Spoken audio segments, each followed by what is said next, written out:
యూఎస్‌కి సంబంధించిన అప్డేట్స్‌లో ముందుగా Greenland issue గురించి మనం ఇంతకుముందు గ్లోబల్ రౌండప్‌లో మాట్లాడాము. అండ్ ఇప్పుడు ఇంకా అది బలోపేతం అవుతున్నట్టుగానే కనబడుతుంది. ఆ ఇష్యూ ఒకటుంటే, ఇంకోవైపు డొనాల్డ్ ట్రంప్ తన పదవీ ప్రమాణ స్వీకారం చేయబోతున్న సందర్భంలో నిర్వహిస్తున్నటువంటి ఈవెంట్‌కి చాలామంది అతిథుల్ని వాళ్ళు ఆహ్వానించడం జరిగింది.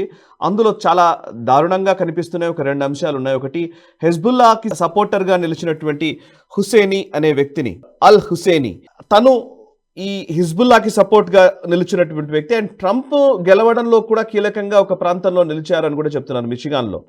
సో, అల్ హుసేనీని దీనికి ఇన్వైట్ చేశారు. ఇదొక అంశము. దీన్ని వెంటనే అటు నెతన్యాహు వస్తారనుకుంటే నెతన్యాహు రావట్లేదు అనేది నిర్ధారితమైపోతోంది. సో, దీనికి ప్రతిగానే ఆయన రావట్లేదా అనేది ఒక అంశము. దాని గురించి వివరించండి.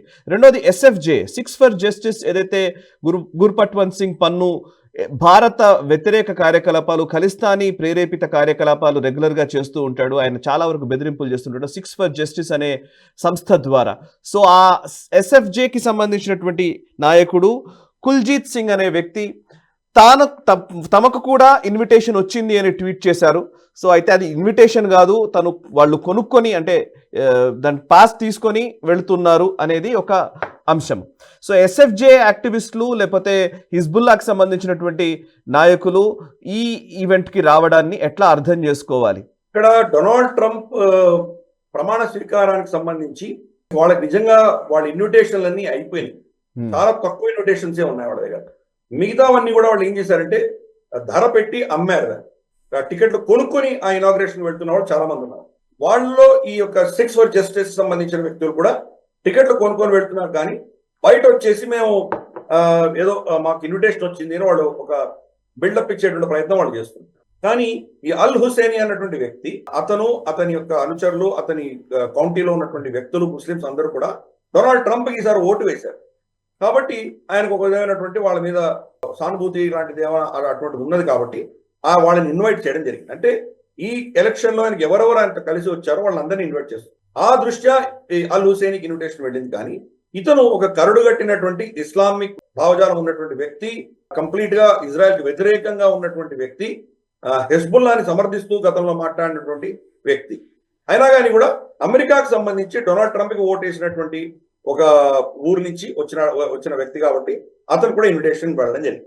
అలాగే ప్రామినెంట్ అఫీషియల్ గా షీ జిన్పింగ్ కి మెసేజ్, ఆయనకి ఇన్విటేషన్ ఇచ్చినా షీ జిన్పింగ్ రావట్లేదు. మిగతాది ఇచ్చినటువంటి ఇన్విటేషన్స్ అన్ని కూడాను జనరల్ గా రైట్ వింగర్స్ కి ఇచ్చారు. ఆయన జావియర్ మిల్లియకి ఇచ్చారు, జార్జియో మెలోనికి ఇచ్చారు, ఇలా కొన్ని దేశాలకు ఇచ్చారు.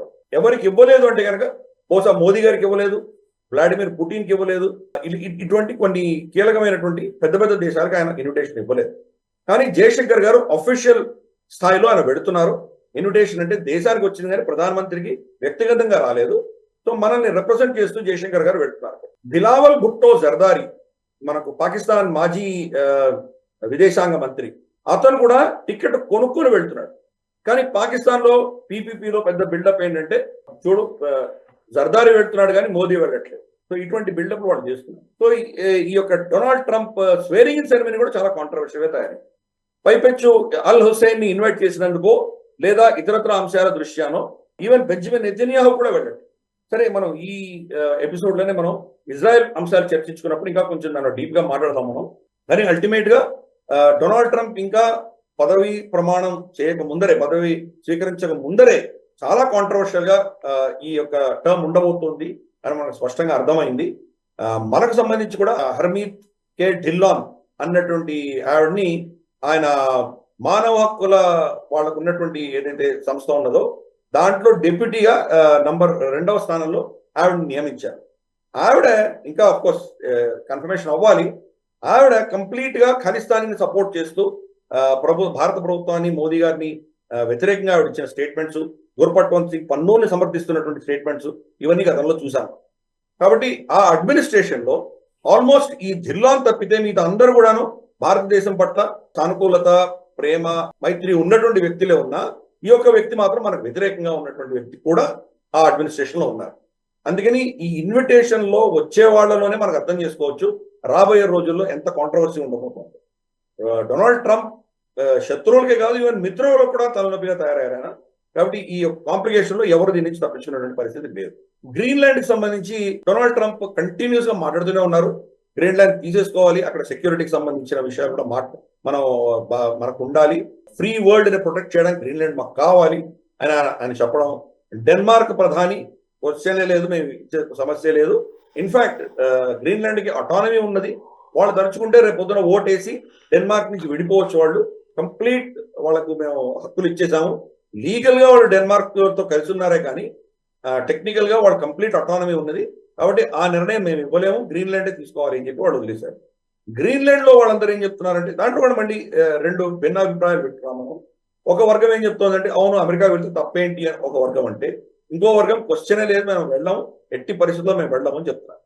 వాళ్ళ నేతృత్వం ఏం చెప్తున్నారంటే బహుశా మనం కొంత డొనాల్డ్ ట్రంప్ తో చర్చించి ఇక్కడ వాళ్ళ ఇన్వెస్ట్మెంట్స్ తీసుకురావడం, వాళ్ళ మిలిటరీ బేసెస్ పెట్టడం, ఆల్రెడీ ఒక మిలిటరీ బేస్ ఉన్నాయి అక్కడ, కానీ ఇంకా దాన్ని పెంపొందించి దాన్ని ఇంకొంచెం వాళ్ళకు అమెరికాకి స్పేస్ ఇద్దాము అన్నటువంటి ఆలోచన వాళ్ళకు ఉన్నది.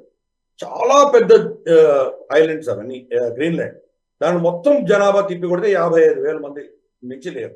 అంటే అమెరికాలో ఒక చిన్న కౌంటీలో ఉన్నంత జనాభా మొత్తం గ్రీన్లాండ్ లో ఉన్నారు. కానీ కూడా వాళ్ళు దాన్ని అమెరికా భాగం అవ్వడానికి వాళ్ళు సిద్ధపడట్లేదు.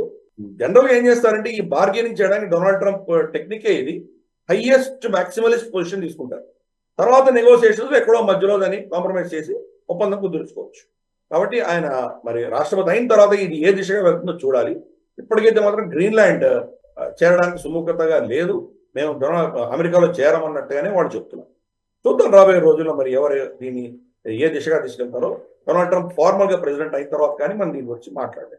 ఈ వీడియో మీకు నచ్చినట్టయితే లైక్ చేయండి, 10 మందికి షేర్ చేయండి, అలాగే కామెంట్ల రూపంలో మీ అభిప్రాయాలను మాతో పంచుకోండి. Nationalist hub group of channels ను సబ్స్క్రైబ్ చేసుకుని తెలుగునాట జాతీయవాద జర్నలిజాన్ని ప్రోత్సహించండి. ఈ వీడియో కింద ఉన్న బెల్ ఐకాన్ పై క్లిక్ చేయడం మర్చిపోవద్దు.